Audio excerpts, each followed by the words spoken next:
Hello everyone, welcome to my channel. मेरा नाम निवेदिता है और आज इस वीडियो में हम बात करेंगे कि इस कोविड सिचुएशन में आपको कौन सी मेडिसिन अपने घर पे रखनी है, ताकि अगर गलती से आपको फ्लू या फिर कोविड हो भी जाए तो आपके पास पहले से स्टॉक अवेलेबल होने से आप तुरंत ही डॉक्टर को कंसल्ट करके, चाहे फोन पे या वीडियो कॉल से, आप उन मेडिसिन को तुरंत ही घर पे शुरू कर सकते हैं। वीडियो में आगे जाने से पहले let me tell you one thing कि ये जो मेडिसिन मैं आज आपको बताने वाली हूँ, ये आप अगर अपने घर पे पहले से रखेंगे तो जरूरत पड़ने पे आप तुरंत ही डॉक्टर को ऑनलाइन कंसल्ट करके ये मेडिसिन घर पे ही शुरू कर सकते हैं। बट अगर आपको नहीं रखनी तो it's okay, it's up to you.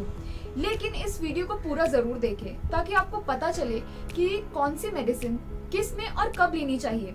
At least knowledge purpose के लिए ये वीडियो पूरा जरूर देखें। अब मेडिसिन के बारे में जानने से पहले हम एक बार ये देख लेते हैं कि हमें मेडिसिन घर पे पहले से रखने में क्या फायदे हैं। जैसे कि आप जानते हैं, इस कोविड वेव में children, youngsters, adult, senior citizen सब लोग इन्फेक्ट हो रहे हैं, इसीलिए कॉमन सिम्टम्स की मेडिसिन पहले से घर पे होना जरूरी है।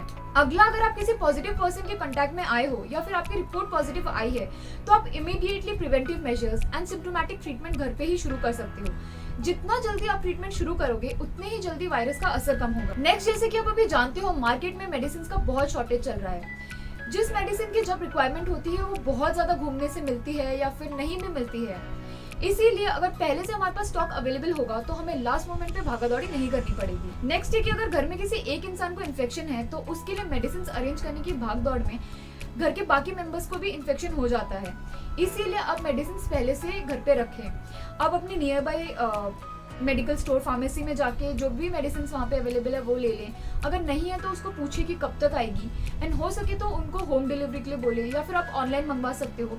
जो भी इजीएस्ट वे है आप वो ही चूज करें। तो चलिए अब उन मेडिसिन को देखते हैं जो आपको अपने घर पे रखनी चाहिए। पहला है फीवर एंड बॉडी पेन के लिए।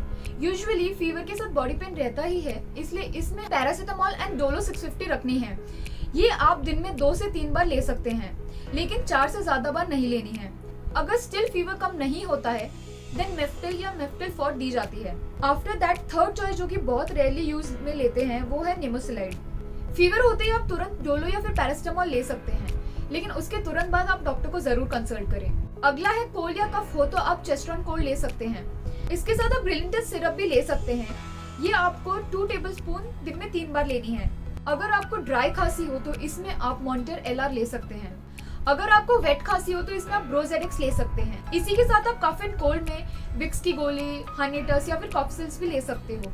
इसी के साथ आपको विटामिन सी की टैबलेट्स भी चालू रखनी है। नेक्स्ट मेडिसिन है एंटी एलर्जिक, जैसे एलेग्रा एम, मॉन्टर एलसी, लेवोसिट्राजिन, चेस्टोन कोल्ड। ये सारी मेडिसिन आप एलर्जिक सिम्टम जैसे वाटरी आईज, रनी नोज या फिर स्नीजिंग में दे सकते हैं। अगली मेडिसिन है जनरल एंटीवायरल, जो की है oseltamivir, Fluvir, anti flu 75 mg। Anti flu आप 10 से 15 दिन ले सकते हैं, दिन में 2 बार। ये प्रिवेंशन पर्पस से भी दी जाती है। अगर आपको पता चले कि आप किसी पॉजिटिव पर्सन के कांटेक्ट में आए थे तो सिम्टम्स होने से पहले भी आप इसको प्रिवेंटिव पर्पस से ले सकते हैं। ये वायरस का असर कम करेगा। अगला एंटीवायरल है फेविपिरावीर या फिर फेबीफ्लू। ये 800 mg दिन में 2 बार देना है। ये 14 डेज तक दे सकते हैं। ये थोड़ा severe condition, senior citizen, diabetes and blood pressure patients में भी दिया जाता है, बट इसका स्टॉक अभी मार्केट में बहुत रेयरली अवेलेबल है, इसलिए आप इसको पहले से लेके रखें। इन सब मेडिसिन का डोज एंड ड्यूरेशन मैंने डिस्क्रिप्शन बॉक्स में मेंशन किया है, तो आप वहां जाके आराम से नोट कर सकते हैं। अगेन आई एम सेइंग कि जो भी मेडिसिन आपको मैंने बताई है और आगे भी जो बताने वाली हूँ, ये आप डॉक्टर से कंसल्ट करके ही ले। बस पहले से प्रिपेयर रहने के लिए आपको ये सब अपने पास रखनी है। फिर आती है रेमडेसिविर। देखो, पहली बात तो है कि इस मेडिसिन को अननेसेसरी बहुत ज्यादा हाइप दिया गया है। ये मेडिसिन सभी पेशेंट को रिक्वायर्ड नहीं होती है।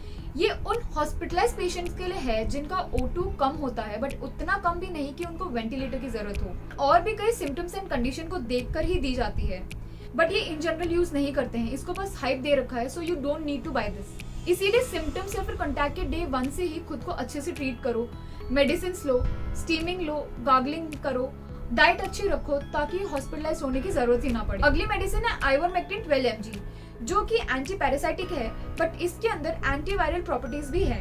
ये आफ्टर डिनर दिन में 1 बार लेनी है, बट अगर आपके डॉक्टर ने ट्वाइस अ डे प्रिस्क्राइब किया है तो आप इसको दिन में 2 बार ले खाने के बाद, लेकिन 5 दिन से ज्यादा नहीं लेना है। उसके बाद इसके साइड इफेक्ट्स होने के चांसेस होते हैं। नेक्स्ट है एंटीबायोटिक, जैसे अजिथ्रोमाइसिन या फिर डॉक्सीसाइक्लिन 200 mg, ये आप ट्वाइस अ डे दे सकते हैं अप टू 10 डेज। नेक्स्ट है पेन किलर्स। वैसे तो फीवर के साथ पेन में जैसे मैंने बताया आपको डोलो 650 भी देते हैं, बट अगर ज्यादा पेन हुआ तो आप नेप्रोक्सिन या फिर मेफ्टिल भी दे सकते हैं, बट आपको एस्पिरिन यूज नहीं करनी है। अगला है एंटासिड्स। अब कई मेडिसिन खाने की वजह से आपके स्टमक में एक्सेस एसिड सिक्रेशन शुरू हो सकता है। उस एसिड सिक्रेशन को बैलेंस करने के लिए आपको एंटासिड्स रखनी है, जो कि है पैन 40 या फिर पैंटोसिड DSR 40 mg, ये ले सकते हैं, जो कि एसिडिटी के साथ साथ वॉमिटिंग एंड नॉशिया में भी काम करता है। एंटासिड्स आपको खाने से पहले लेनी है।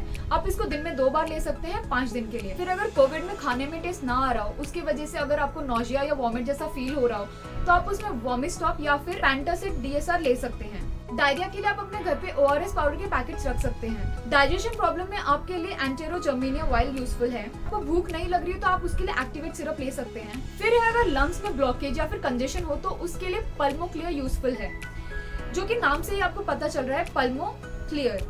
इसी के साथ अगला है म्यूसिनैक। ये एक्सेस म्यूकस सिक्रेशन कम करने के लिए यूजफुल है।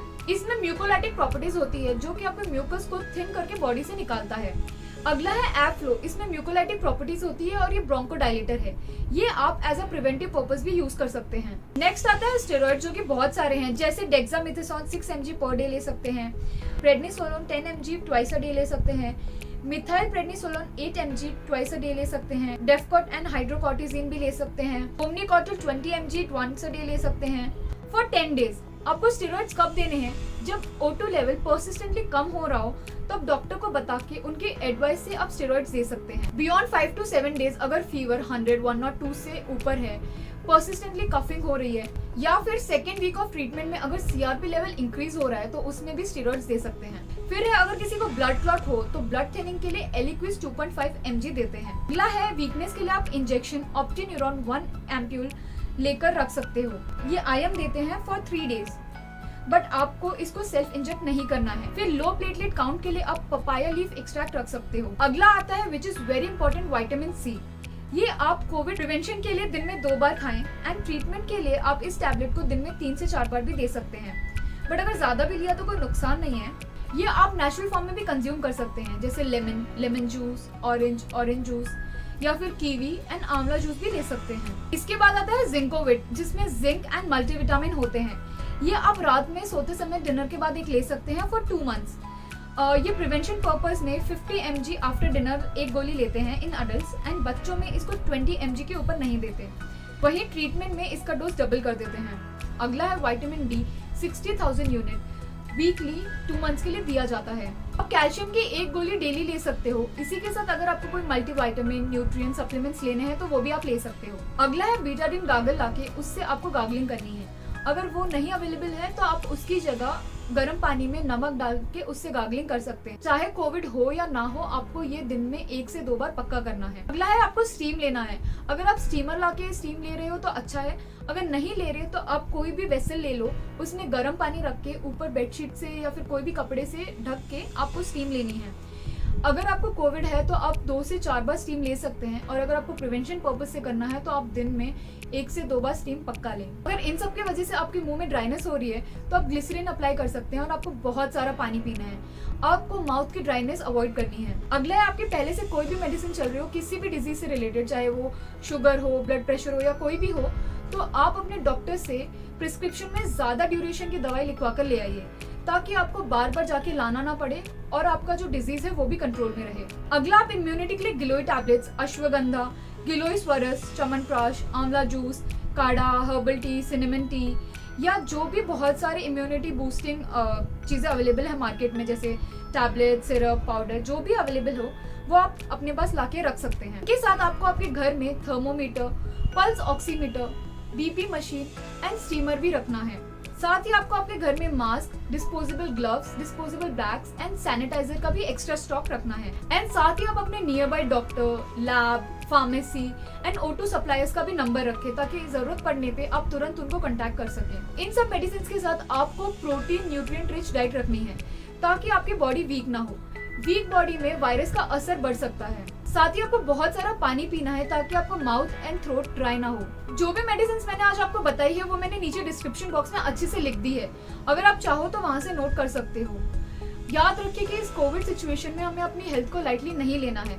सिम्टम्स होते ही या फिर कॉन्टैक्ट का पता चलते ही आपको तुरंत डॉक्टर को कंसल्ट करना है और ये सब मेडिसिन के साथ पहले से प्रिपेयर रहना है। अगर आपको कोई भी डाउट हो इन मेडिसिन से रिलेटेड तो आप मुझे नीचे कमेंट बॉक्स में जरूर पूछ सकते हैं। Thank you, stay safe and stay healthy.